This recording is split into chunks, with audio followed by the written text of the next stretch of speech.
Alright, we streaming? Alright, we're streaming. Ditch the headset. Don't need that. I thought we were streaming. Yeah, we're streaming. I'll tell the world. Streaming. Game dev. Doing underwater facilities in Blender. So I thought we should put together some underwater facilities. Unreal 5 just went into early access, so I've downloaded it because I figure Unreal 5 is why I decided to join Unreal rather than try and aim for Godot or something similar. It's still a little early, but I'm hoping it turns out as well as I want it to. But that means that we're going to just go ahead and try something a little new. And what we're going to try is maybe putting together some kind of base builder type thing. And for that, we're going to need some base builder type base stuff. And I could just use like basic shapes, but I thought I would just do some programming, do some asset creation. So the idea behind this game, at least this prototype, is that it's going to be a side view base construction game underwater.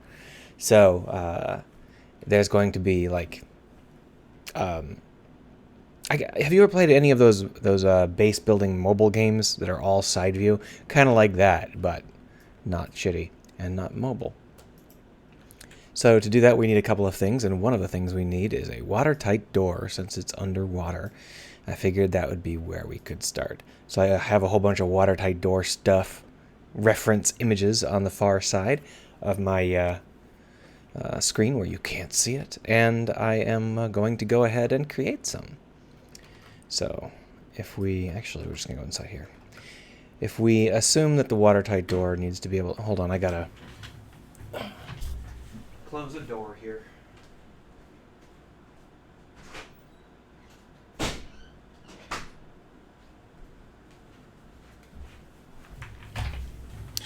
Sorry, I have a door that doesn't like staying closed. So, right. If we're going to create a watertight door, one of the things that's notable about watertight doors is that they are not very big in terms of the gap that someone can walk through. They're generally as small as humanly possible. So I've got this random person from Make Human hidden away inside of our door, and I figure the first thing we should do is create a door gap that's the right size, and then from there we can work on exactly what the door is going to look like. So we'll go ahead and say, what do you think? 1 meter? I think 0.8 meters. I think 1 meter is probably best, just because it's easy. If it was 0.8 meters, we'd have to remember that all the time, and it would be a huge pain in the butt. Plus, this is a facility, not a ship, so it's okay if the doors are a little bit spacious. And our human is a little on the short side. This is a 2 meter tall box, and you can see that our human has plenty of headroom.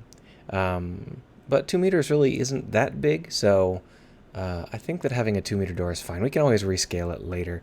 But when I look at the reference, what I see is a much narrower door, and the reason for that isn't necessarily because it's actually narrower. It's that these doors are very deep. This is, after all, supposed to be a watertight situation. It's not that deep, but they're deep. So what we're going to do is we're going to scale this down on the y-axis. There we are.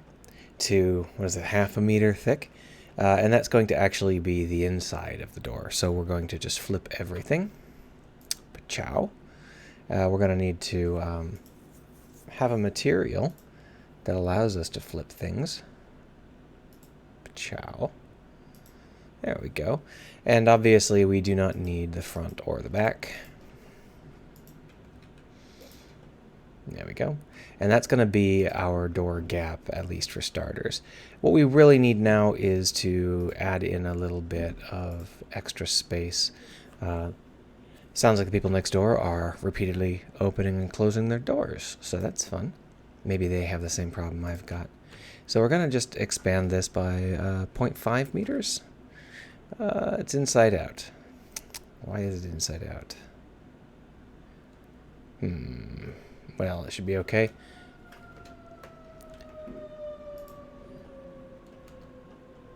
I guess what we ended up doing is... Geez, so much noise as soon as I start streaming.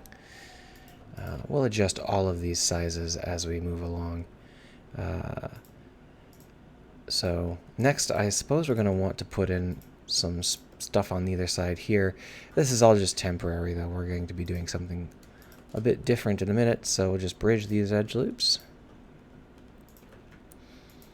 There we go. And I'm kind of thinking as I'm doing this, which is why it's not the ideal way to make this shit. But basically, this is actually much deeper than it should be. What we really need it to be is about half this depth. And the way to do that in our case is going to be to select, well, I guess selecting faces is fine. And then we can GY 0.25, and that'll bring it down to flat. And then the idea is that we're going to have a pneumatic, not a pneumatic, we're going to have an electric rail with a door in front, because this is a sliding door, not a hinged door. So to do that, we're going to need to have something that seals up this area. So this is why we're not currently doing any sort of mirror operations. So just extrude 0.25, there we have it. That's going to be just the bumper where the door hits. That's where the seal actually happens. And then over here, we're going to have our door on a rail. So we're going to set that up by duplicating. And we can extrude 0.25. And then we can change the actual height and depth as necessary. In this case, I think we want the height to be a little bit shorter so that we can have it on a rail, right? And I think that the depth here is just all a little bit wrong. So we'll just grab all of it. There we are. I'm going to... Sun now coming straight in through the window. Let's adjust that too. Al says he can't hear anything. Okay, hold on. Can you still not hear anything, Al? I have audio. Huh. Oh, Al means he can't hear anything outside. That's fine. I've got these mics have a thing where you can point them, and I'm pointing it at my head. Hopefully you're not hearing too much of whatever's bouncing off my face audio-wise. So this door here is obviously the wrong size. Al says that 0.8 is a pretty standard door. Sorry that I didn't see your comment earlier. I was looking at a reference image and got distracted. We could always make it 0.8 by scaling everything down like this, which would make it a little bit short. We'll have to figure out exactly what we want, but at this point we're just kind of having fun with it. So if we make this full width, which would just be... That would be the width of the door. And they're a little bit wider than the door, but not by as much as you might think. In this case, I guess we'll just go another 0.25 since that's what we seem to be doing. And here is the fun thing about these doors. They don't actually look anything like this. They have a lip over here. What's the best way to add a lip here?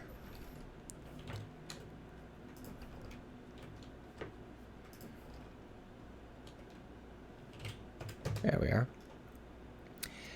And then within that lip, this whole section drops way, way down.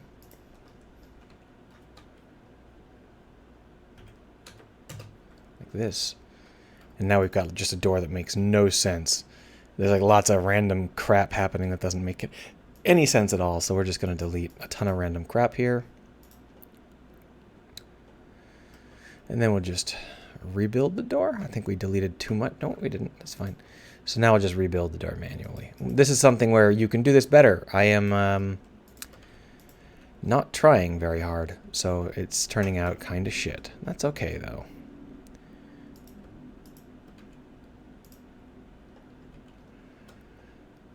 So the issue we have with this door is that it's not going to be able to properly have the right number of faces. So we're going to want to just dissolve this edge.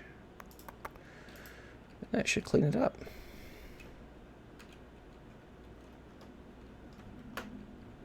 Yeah. This edge is a little strange, isn't it?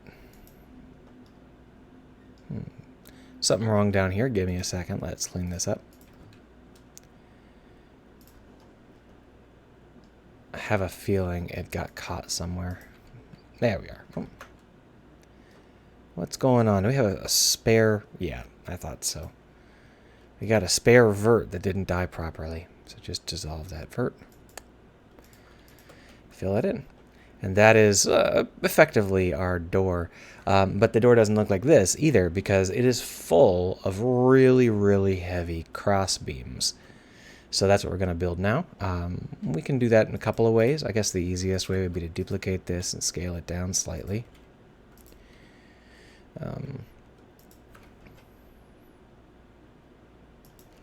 Just extrude that straight back. And that actually wraps around the far side of the door, which we're going to do like this. Just pa-chow. And then we will bevel this edge. Now the bevel has a couple of options that you may not know about, including this harden normals option. The harden normals option allows the bevel to do some slightly nicer things than it normally does. So I'm experimenting with it, and that includes today. So Al says a few hydraulic pistons on the inside. Well, I was thinking about that, but electric watertight doors do exist, and they make a lot more sense for kind of a space situation. You know, it's not in space, it's just on a weird planet. So I was thinking about making it pure electric operation, which means that it wouldn't have a piston per se. It would still have some hydro stuff, hydraulics inside, but they wouldn't really be the thing that closes the door. They'd just be the thing that seals the door. And then we have two more of these bad boys.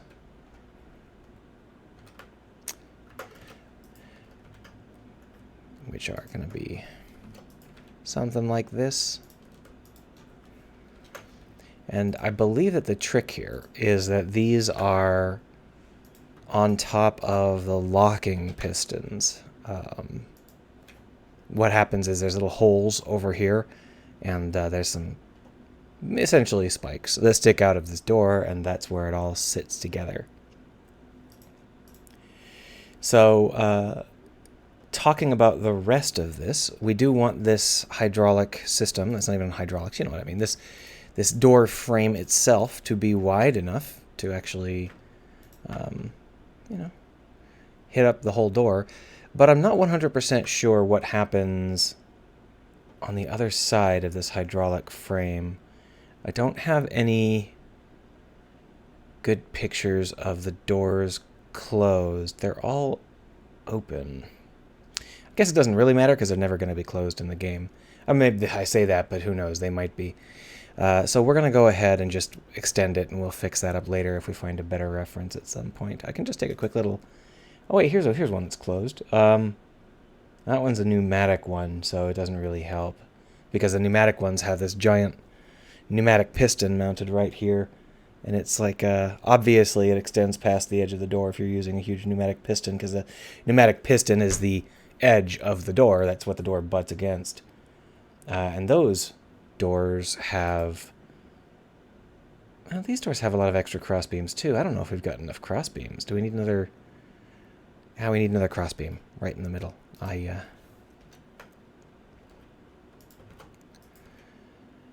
suppose that would make sense.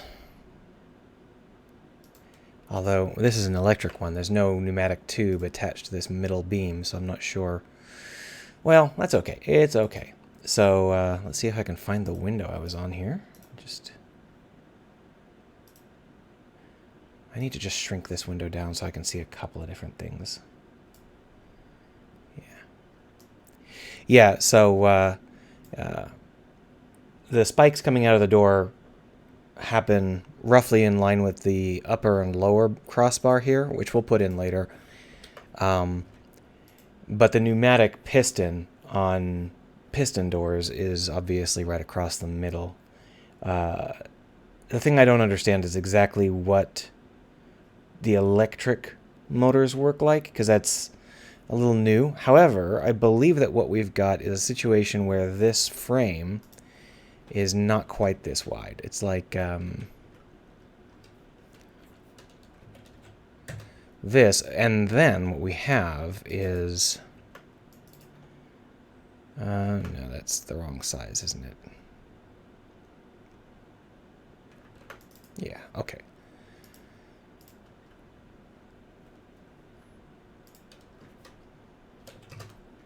Something like this. And that's obviously going to be where the electronics hook in. We'll figure more of it out later, I guess, but let's go ahead and build the rail at the top. So on an electronic door, this rail is largely detached from the door. It's just like a literal rail.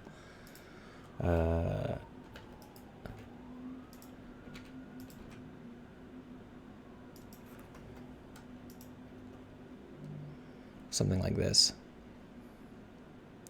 It might even not be a rail. It might just be a really tense cable. I can't tell. The reference images I have are a little bit crappy.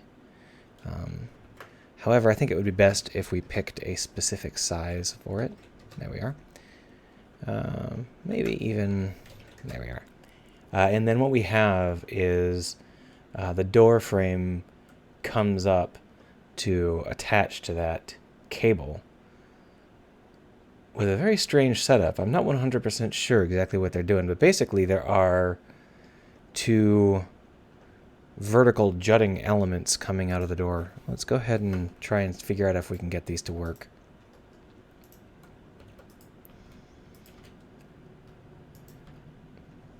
Now, theoretically, I should be modeling all of this using Blender's new Booleans, but I still haven't gotten used to them.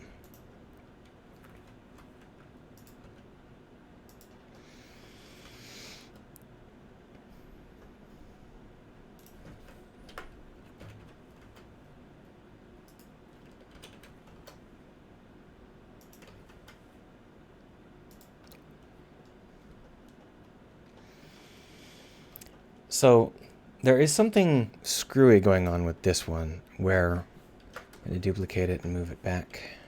So that's the other one. There's something screwy with this one where it's got some greebling. Oh, my God, there has not been more than 10 seconds of silence since I started streaming. It is amazing. I'm glad that the mic is pointed at my face instead of at the window, or you would hear nothing but sirens.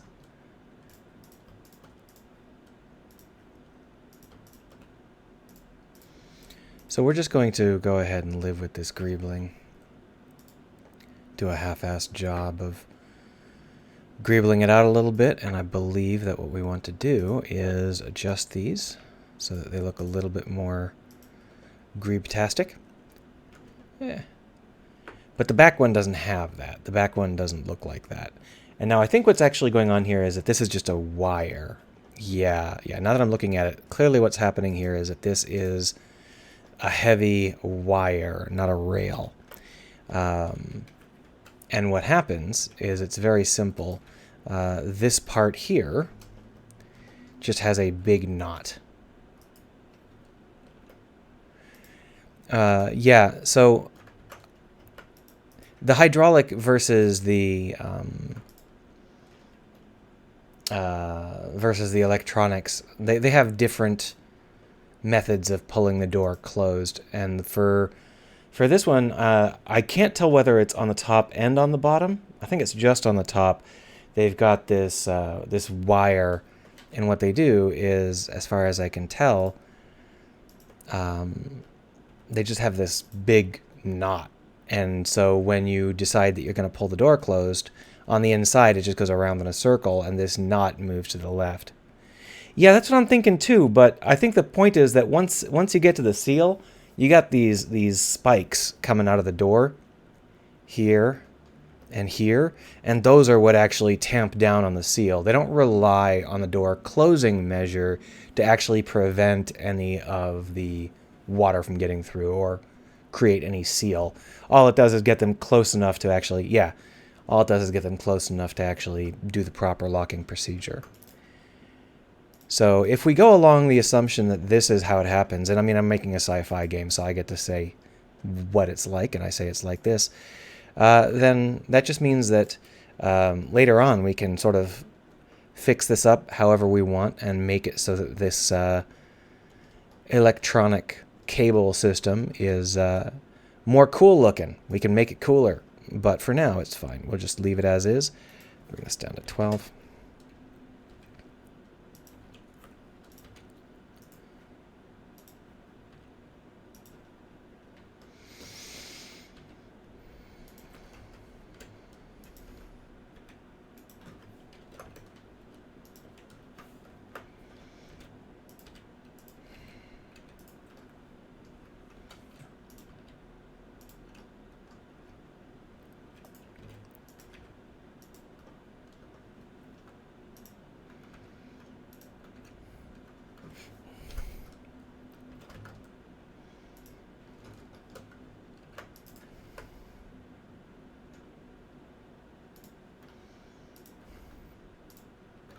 I'm just trying to make it clearer that this is going around on the inside by creating some greebles here. Now, this is not intended to be viewed from any angle other than this one, so I'm not too worried about the top and the bottom. Right, so let's get along with some of the additional elements. But first I want to make sure that this actually looks how I want it to look, and that involves adding a global bevel. Boom. Global bevel. So the idea here is harden those. The idea is that this door actually has a global softness to it. Just to move this to the side where we can see what's going on. And that might not be quite enough. I might have to manually bevel a couple of these edges. That's fine. This one, for example, needs to be much softer, so we'll just soften that right down. And we've got some damage over here on these elements where it folds over, where it's beveling something which interrupts the sweep. We got a lot of options there. We'll deal with them later. But because we're beveling everything, we need to know exactly what certain things are going to look like. Let's add in a little bit more greebling here.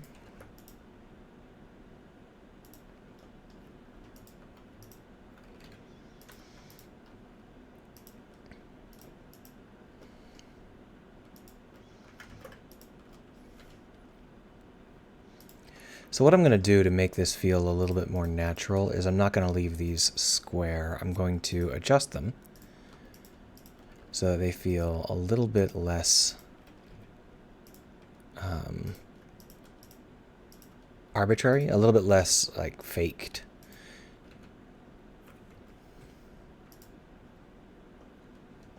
Yeah, more or less. We'll do the same thing here.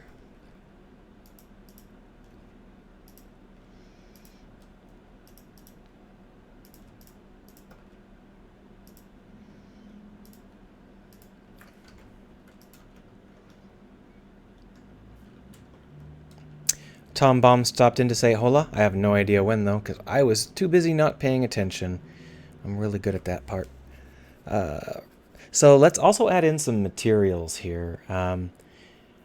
For starters, I think it's probably a good idea to just get this cable out. Make it its own thing. Now, as for the rest, let's go ahead and make this out of a few different materials. We're going to need some heavy green. So we're going to just make that this kind of bluish green, like there. And we're going to make it fairly metallic. There we go. And obviously this is not going to be any kind of final setup. This is just us creating a basic color scheme for our needs here.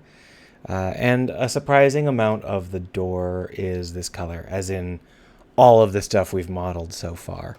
But we do have a couple of things that we need to adjust, and that includes the bottom edges of these, because we are universally greebling, or universally beveling, and that means that we've got some bevels that are in sore need of hiding. No, it wasn't quite what I wanted. Nope. Nope. There we go.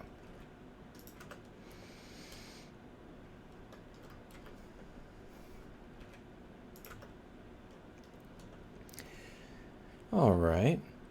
So we also need to add some holes and add some additional elements and some stuff like that. And I think it's good to have those in a separate element for now.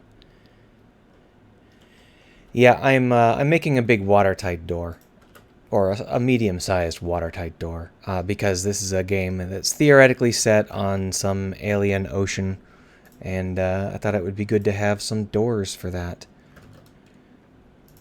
So to make ourselves a little spike, we'll just add a cone here. That's not quite the right size, but we're getting there.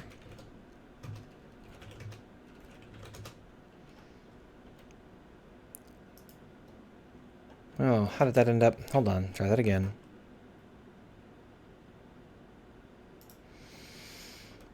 That's weird. Why is the center not at either the tip or the base? Why is the center kind of randomly... I guess it's technically halfway up the spike, but wow, that doesn't look right. That's interesting. It's okay.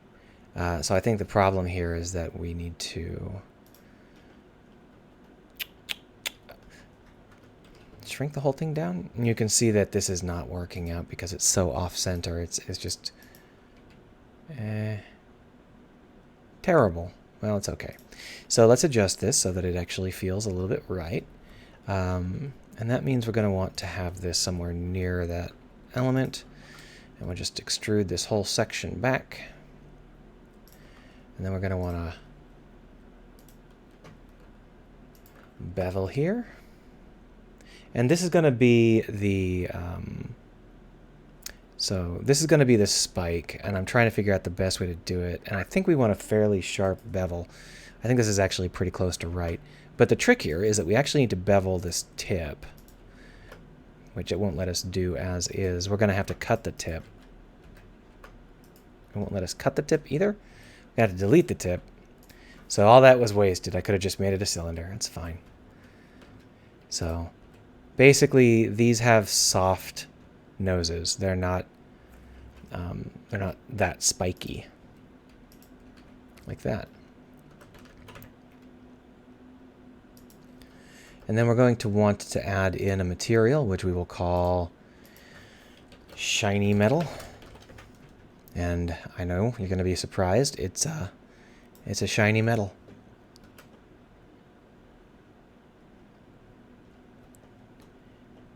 Yep, no impaling on this. And so how this works is that there is this giant slice cut out in here, roughly like this. And it's not the whole thing, it's just chunks of it. So like these folks here. And then we can just extrude in.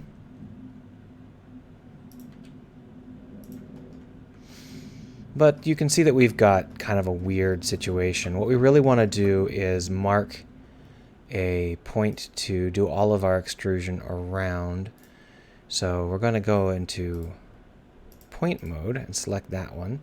Then when we extrude, we can shrink without shrinking on the y-axis. So here's our shrinking on the z-axis here. That'll get us in the right basic space. And then we're going to select this midpoint. You can select this and shrink on the other axis.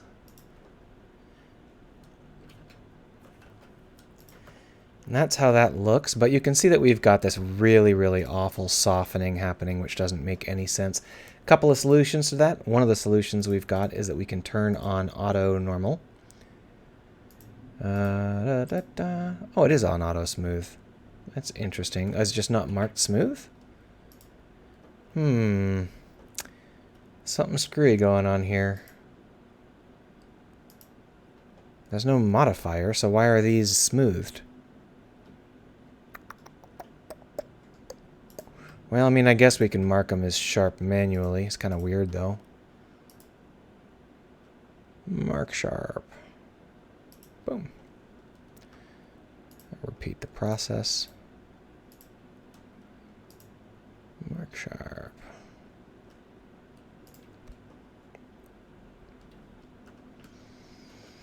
So that's more or less how they look. It's not quite the right size, but we can adjust it as we see fit. So we can just like squash it like this.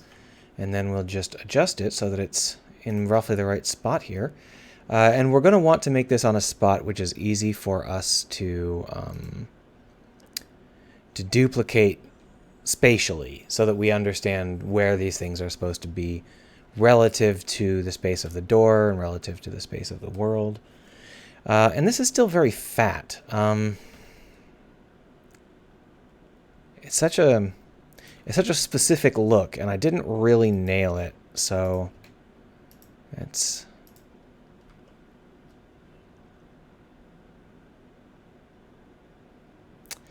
move the sun.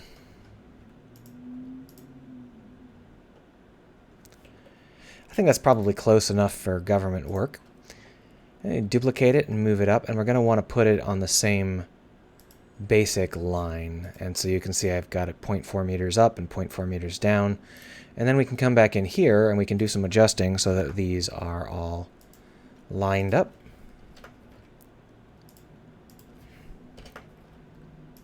And we're going to punch some holes in the far side at that height. So the easiest way to... Al says that he's a government worker and he wouldn't complain. Well, if I was on a foreign planet, a strange planet, in an underwater base, I think I would be too busy being impressed. So the way we're going to actually set these up so that we have a hole is we're just going to duplicate them and move them over here. Have them point out a little bit, and then we're just going to... Pachow! Oh, got him in the backwards order there. Try that again. Pachow. Wow, come on. What? Why is this being such a pain in the ass? It shouldn't...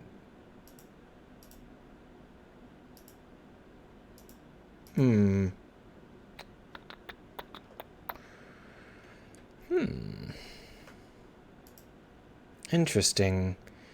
For some reason, I can never get the Blender Booleans to work.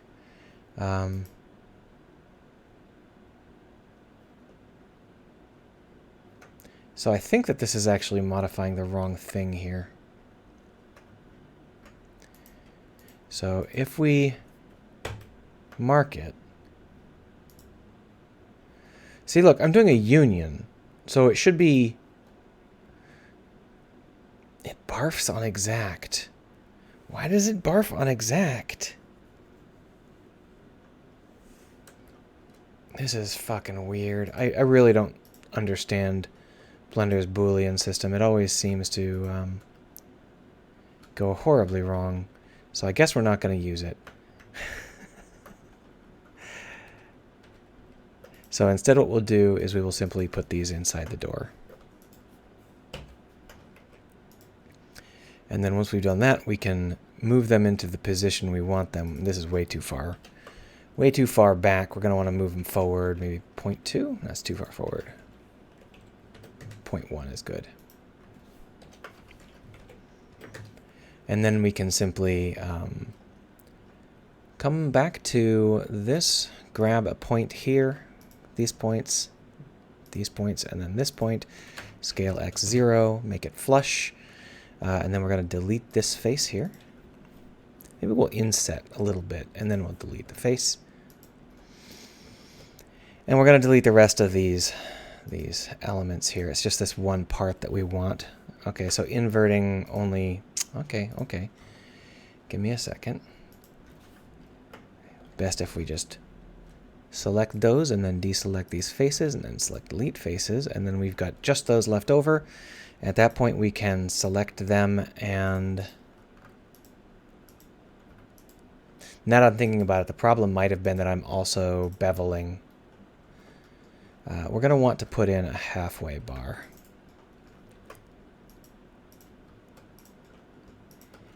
Right, and now, bridge. This is like the least efficient way to do it, but that's okay.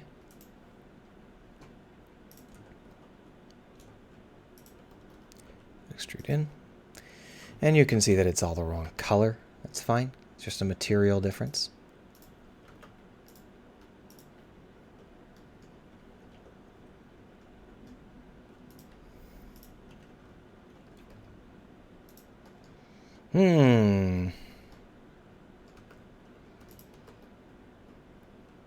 Well, for some reason, Blender thinks that those need to all be bubbled. The fuck is Blender doing?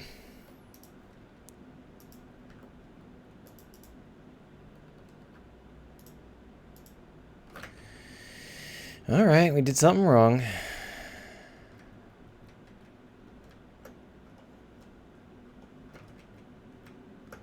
So, I'm not sure exactly what happened, but I have no need for Blender to do whatever it was doing. Instead, we're going to have to try and adjust this so that it doesn't.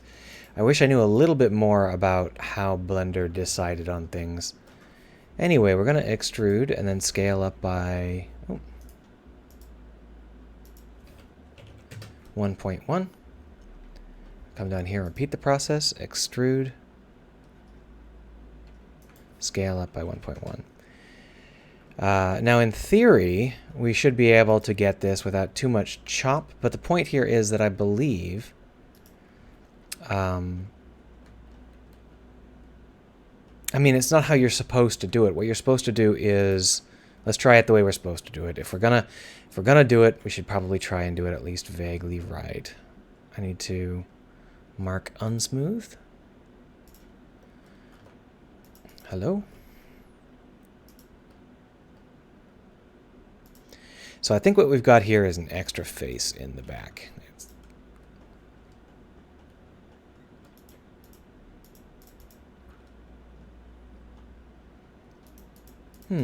Don't seem to have an extra face on this one, though. That's strange.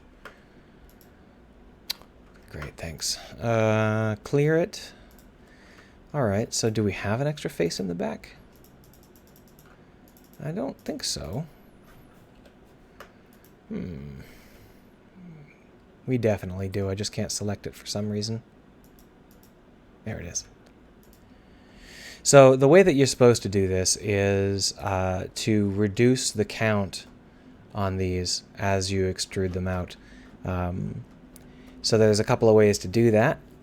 One of those ways is to select all of these pieces and then do a checker deselect like this and then do a dissolve. However, that results in an n-gon solution, and the n-gon solutions aren't great. So then you would have to select all of this, and you can delete the interface at this point. We don't need it. Just extrude it in, I suppose. But these outer n-gons, we could get them fixed by simply triangulating all of them. Just like the super brute force approach. Face triangulate. And you can see we've got some extras. We don't need every single one of these pieces, but that's okay. And now that we've done that, it shouldn't have quite as much distortion when we want to bridge it up here, but you can see that it is super confused. And I think that that's because it's actually inside out. Yep. Okay, so maybe that was the problem the whole time. Maybe the problem was simply that it was inside out the whole time, and I didn't need to do any of this other nonsense. Well, either way, we'll go ahead and select this, duplicate it, bring it down, and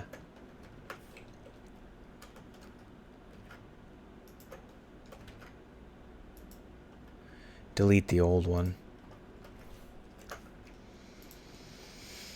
Now let's connect it up and see whether or not it seems to work without sucking too horribly.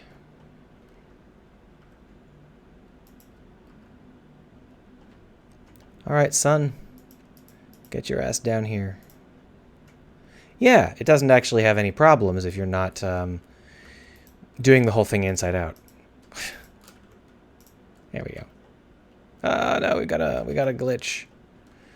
So one of those didn't work out for us, and to fix that, we're simply going to move this up. There we go.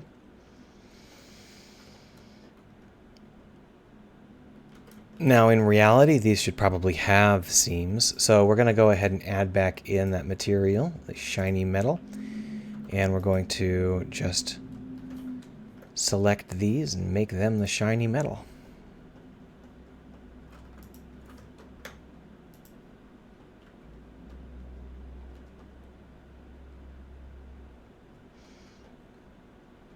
And that's our watertight door, more or less. So the way that this works is obviously, I mean, it's not quite done. That's the door itself, but we still have all of the machinery on the left. Just adjust the mic here. So on the left, we've got two basic handles, levers, one of which is the emergency operation and one of which is the normal operation.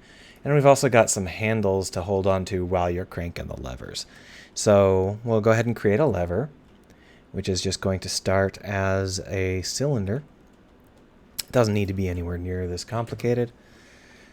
Just rotate it 90 degrees, shrink it way down. Oh, too far down. And we're going to go ahead and make it out of metal, shiny metal. So in order to get this to look the way we want it to look, we're going to need to extrude in, extrude out, and then we'll just bevel all three of these. Bevel. And once again, make sure that harden normals is selected. And then we're going to want to mark smooth. Boom. Oh, that turned out awful. Do we have... What is going on here? Did the...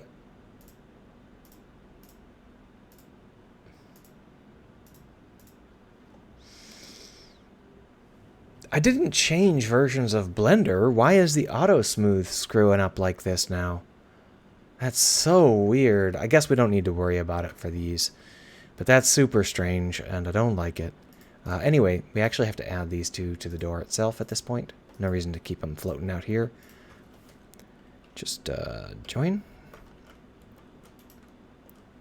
Anyway, this is obviously quite big for a lever, but that's okay. We're going to change it in a minute here.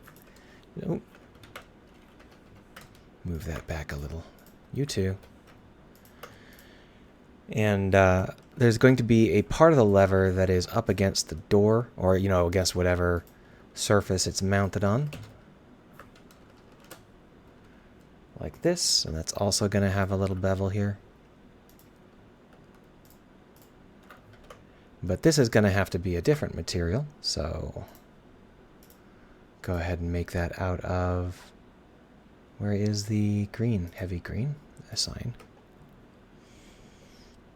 And then, wait, did it get distorted again? Did auto smoothing turn back? Why did auto smoothing turn back on? I feel like I'm hallucinating today. What's going on here? Why is this so terrible all of a sudden? I've never seen auto smooth do this. It's been misbehaving all day. That's very weird. Maybe it's because of those normals. Maybe it's because of the hardened normals. It doesn't know what to do. I'm not sure why. Oh, of course auto smooth wouldn't work if you hardened the normals, because it uses the normals to determine whether or not it should smooth, right? So if you harden the normals, then it has a very radically incorrect idea of how smooth things are. Okay, now it makes sense. Now I know what's going on. Anyway, here's going to be the handle. I'm going to shrink that way down, and then we'll just extrude up. And obviously it's way too big.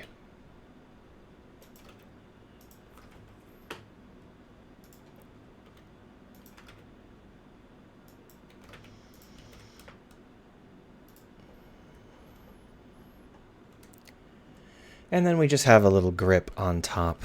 So that should be pretty easy to model. We'll just extrude up, out, up. Oh, hold on, I didn't extrude up properly. Brilliant. SGF the Gamer stopped in to say hello. Hello, we're just modeling a handle right now. It's very exciting.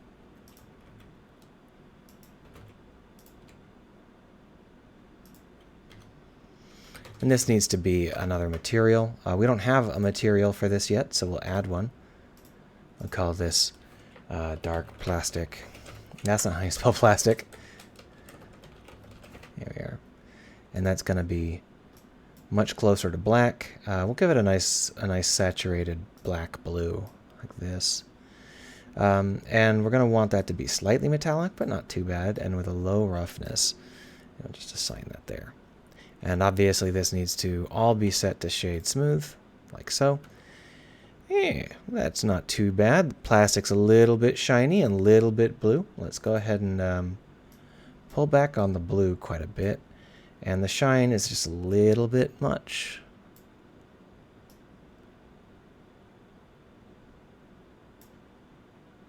That's probably fine.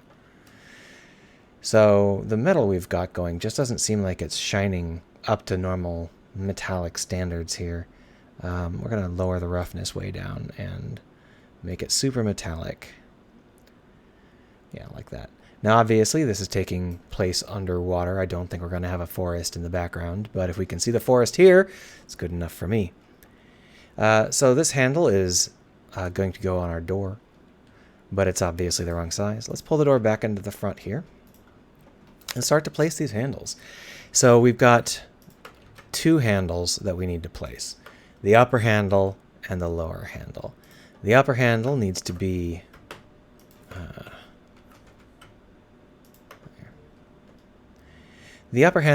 quite a bit longer than the lower handle.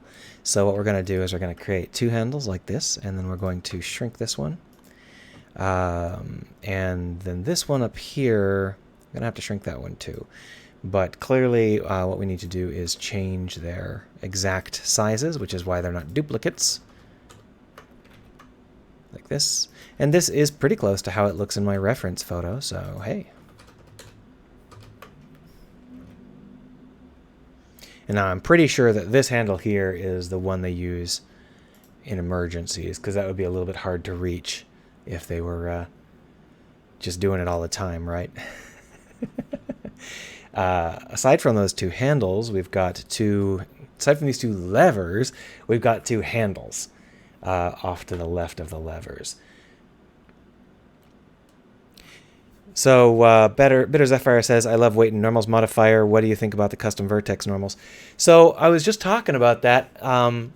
The only issue with them is that I've gotten so used to using AutoSmooth, and AutoSmooth hates them. It's just a factor of whether or not I do something automatically or manually. But other than that one little problem, they work great. So let's add in some handles. The handles are basically just going to be a cube. Boom. There it is. Handle exactly as you'd expect. Obviously not. Might as well move it into place now, I suppose.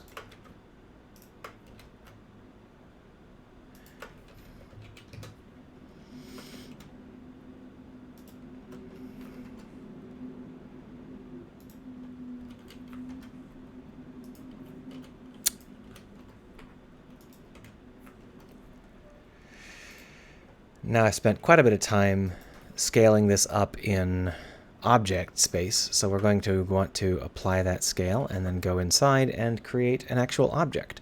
So here we're going to want to have this be all black plastic, I think. To tell you the truth, there's two materials on my reference image. There's the cloth handle material, and then there's the black plastic. Do I want to have a cloth handle material? Maybe I'll just make it the green. Let's make it the green. So to make the handle shape, it's pretty basic. We just need to get our fingers to type the right buttons on the keyboard. I don't know why I'm having such a hard time with it. These handles are, in fact, symmetric, so we'll go ahead and just delete half of this. And then add in a mirror modifier.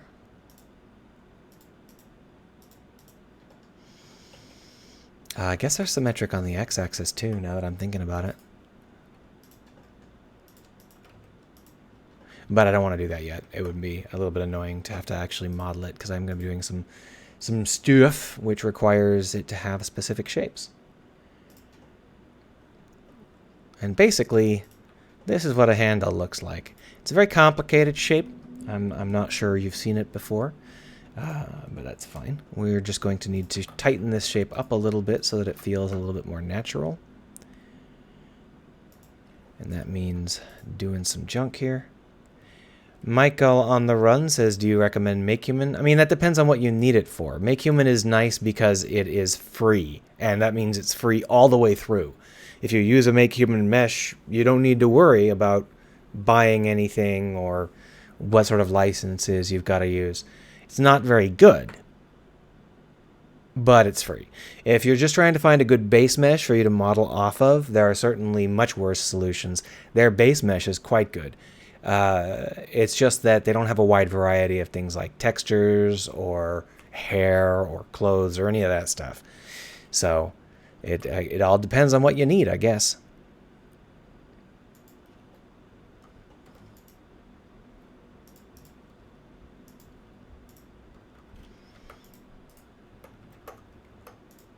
Come on. There we are. My fingers are not working today.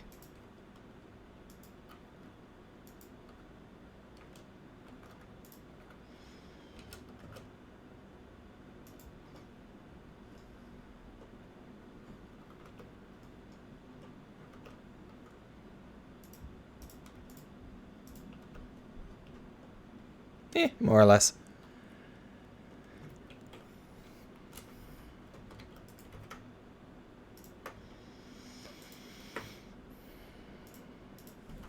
But chow. Oh, that didn't work. My bad. Let's fix this first. Now, all of these things are UV unwrapped, which means that Unreal will hate them. So we're going to go ahead and combine them all, but first we've got to actually apply this modifier that we were creating, and I screwed up. I screwed up and I added these in before I applied that modifier. So we're going to punch those back out. Apply the modifier, pachow.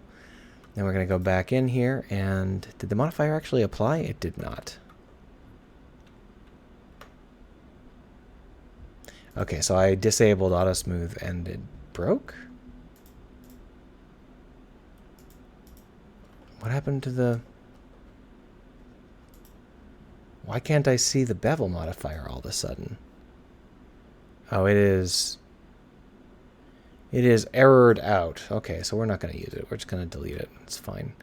At some point I screwed the door up. I don't know exactly how I managed to do this. It's really impressive. I remember exactly when I did it, but for some reason that shouldn't have happened. I'm very disappointed in it. That's okay. Let's go ahead and fix it up. Hello? There we are.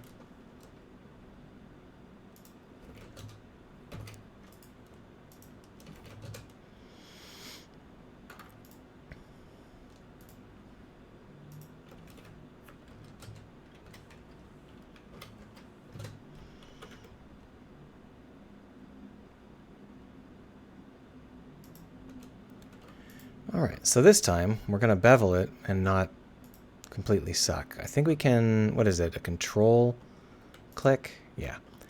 That'll walk the path between them, and then we can manually bevel here. There we go. I'm going to turn off auto smooth. You can see that there's some damage over here, which goes away if we turn off auto smooth. But I really do wish we could bevel chunks of this. I think I'm going to go ahead and separate out the whole door. No, that's not the whole door. That's only one tiny part of the door. Although now that I'm thinking about it, yeah. So let's go ahead and have some more fun here. Oh, you see what I did as I told it to delete based on distance, and I've forgotten that I accidentally perfectly lined up the door with the door frame here, which means they have the same distance. Well, that's okay.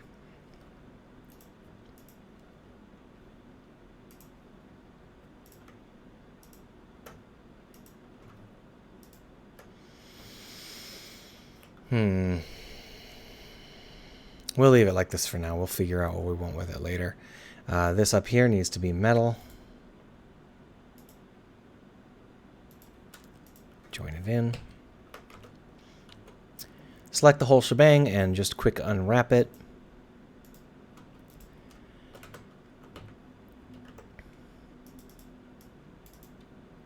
That's just to make sure that Unreal doesn't shit the bed. Although maybe this new version of Unreal won't shit so many beds. I suppose we'll find out.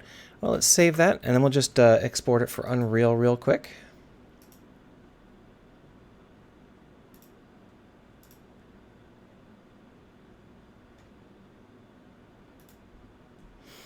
Hop on over into Unreal where we've got this strange new project. And, ooh, the new UI is definitely better. The old one was a big pain in the ass. Wow. 90 shaders from importing one object, if you say so.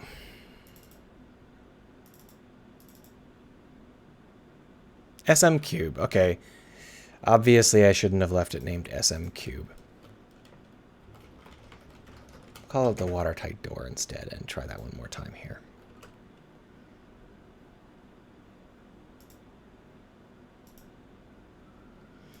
And we'll just delete SM Cube.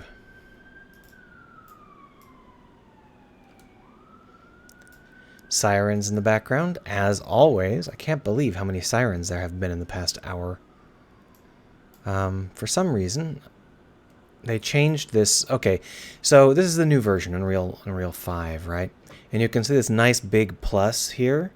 Really helps me figure out where the cursor is. And then here you can see this nice big plus, really helps me. And then here you can see nothing. So the problem there is simply that the cursor is a medium gray, and so is the background. That's why your cursor needs to have some kind of pop. So this is what it looks like in the game engine, which, I mean, it doesn't look any different.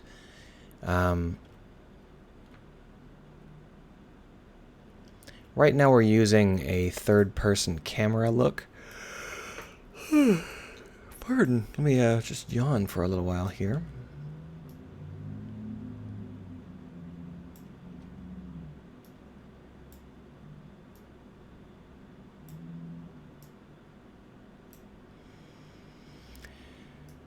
Al says he hates the shadow spikes. Yeah, those are going to go away if we bake. It's just that we haven't bothered to bake. So let's bake.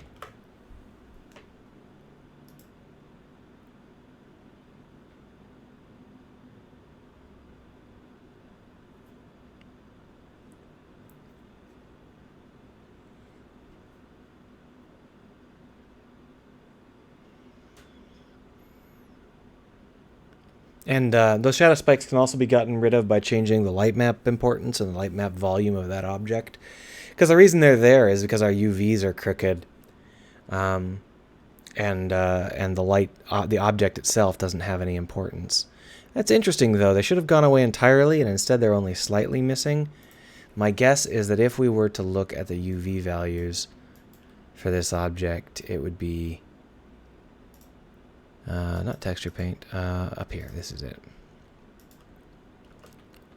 No, these are square. How did they manage to get chopped up diagonal light map values out of a square UV map? Oh, you know what it is?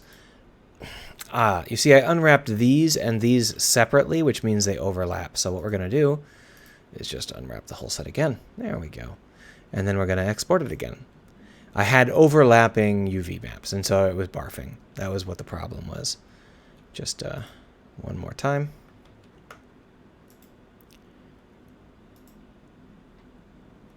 We still got pretty choppy elements there, but let's bake it and see whether or not we have a better result this time. Why isn't it letting me rebake it? Does it not realize that it changed?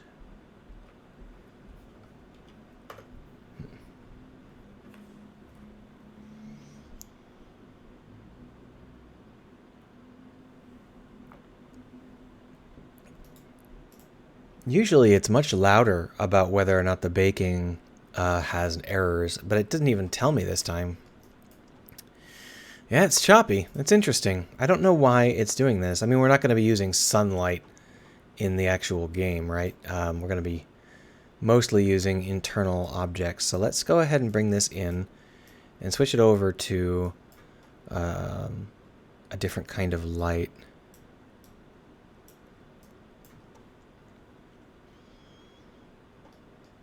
if we switch this over, and you know what? I should just delete this one. Yeah, goodbye.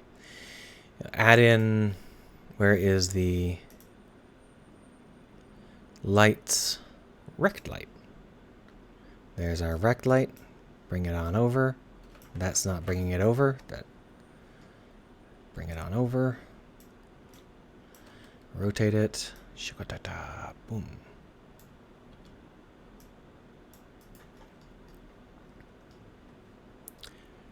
Alright, that looks much better. Look at how much better that looks, and I haven't even baked it yet.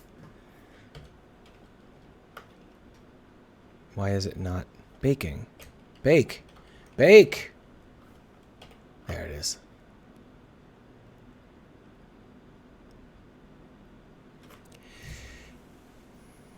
Yeah, so Unreal's default projects, which I'm using one of their default projects right now. Unreal's default projects are ancient, and clearly there are some issues with them.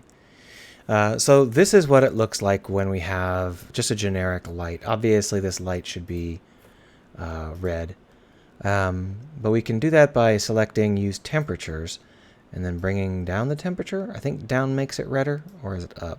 Yeah, down makes it redder. Of course, since we're using green metal, it's never going to look red, but it will at least look more reasonable.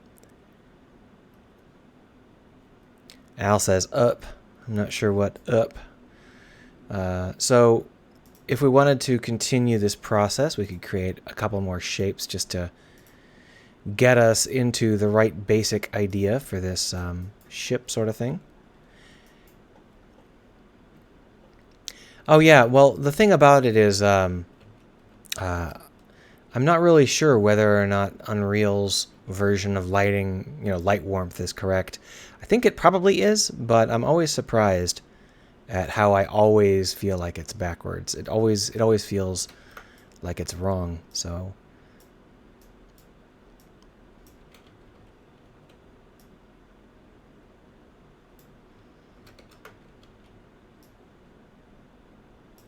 you notice that in Unreal 5, the lighting updates aren't pasting giant out-of-date markers all over everything. They are, in fact, apparently fairly well behaved.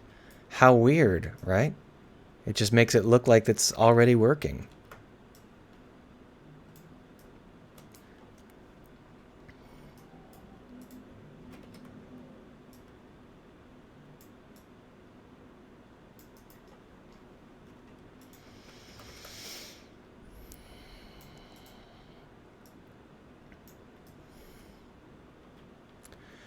Just taking a look at how this sort of feels.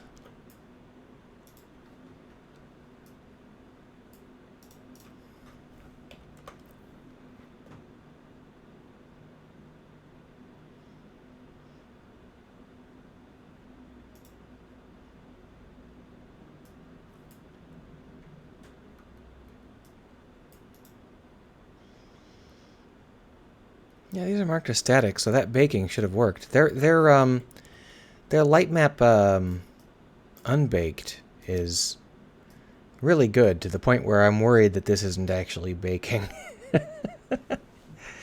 Still, that's the basics. That's the idea. Just shunt that a little bit off to the side there. I mean, aside from the sky in the background, that's pretty close to how I want it. Now, obviously, this is a side view sort of game, so what we'll really be seeing is something like this, but there'll be furniture here, some kind of thing for the hallway, so it's going to end up, something like this range, probably. There's going to always be sirens in the background because it's apparently never going to end. Just constant sirens for 3 or 4 hours straight.